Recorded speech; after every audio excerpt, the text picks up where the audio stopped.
got me coffee earlier. You get me coffee. It'd be much faster to take the car. Yeah, you get to half of it spilled with the water. Yeah. So that is 36 inches. I just gotta make sure that it doesn't look 36 inches. Yeah, that is. That is. One. If you want to do some math, I'll let you do some math. I like that. I know you like math. We have to cut this through 2 inches in the thirds, so we get 2 lines. Separate the This part? yeah, that's what he's saying. Yeah, I was using this here file. But, Yeah, I see that. okay.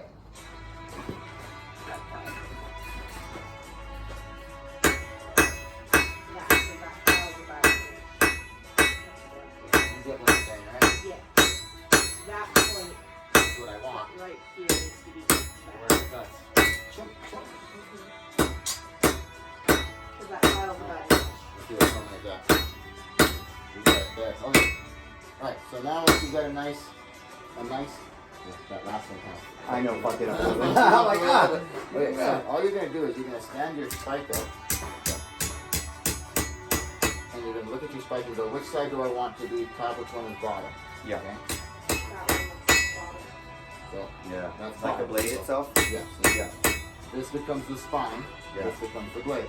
Now you're gonna do, you're gonna bring this all down to a more flattened out position. So it's all flattened out. So you're gonna do a lot of this.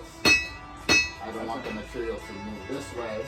And I don't want to get any going push. I don't want it to be moved. So you're not gonna be doing any of this. Okay. It's simply flatten, flatten, flatten. And I'm flattening it so that the blade and the So the blade forms. the blades, yeah, it's along. It's gonna be good. So yeah, I get that one, and I gotta cut this one. I see. Just want to make sure this one is actually 24 inches before I cut it. That's your marker? Yeah, I see it. Really cross. Kind of shift it like people do at churches, or of course, I think 4 churches are supposed to know.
it does actually need to sit, yeah.